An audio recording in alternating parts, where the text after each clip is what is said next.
หาเสียงหงปางสมปรารถนาก็สร้างด้วยแห่งศรัทธาพระอาจารย์ตุ้ยพุทธวังโสพร้อมปวงสนเลื่อมใสในองค์พุทโธร่วมกันกราบไหว้นะโมให้สุขโขด้วยบุญบารมีธรรมศาสตร์ที่ศักดิ์สิทธิ์ได้อัญเชิญมารวมมีเกจิทั่วลาลาวไทยเขมรร่วมกันผ่านการปลูกเสกทั้งคืนทั้งวันก่อนจะมาแบ่งปันให้เฮานั้นบูชากราบไหว้ขอบุญที่สร้างเป็นทางชีวิตให้คนใจดี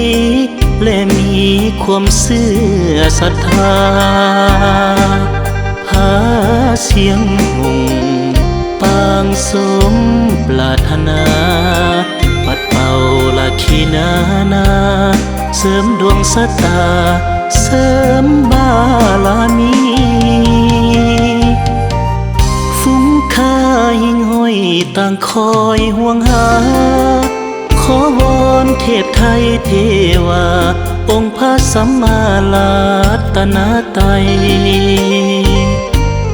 หาเสียงหงสว่างหนทางที่ไปคนที่บูชากราบไหว้ชีวิตสดใสโชคดีโชคดี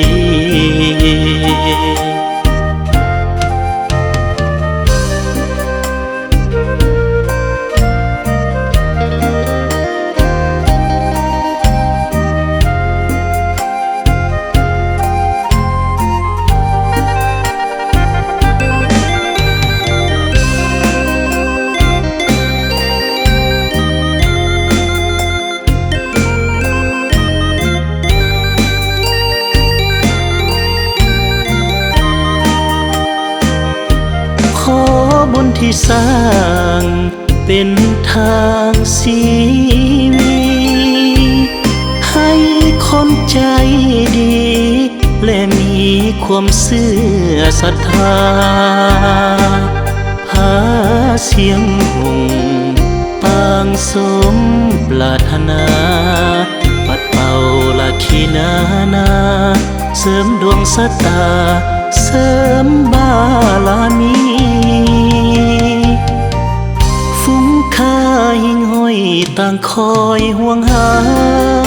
ขอวอนเทพไทยเทวาองค์พระสัมมาลั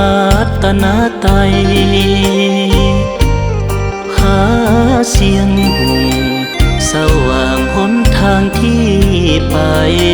คนที่บูชากราบไหว้ชีวิตสดใสโชคดีโชคดี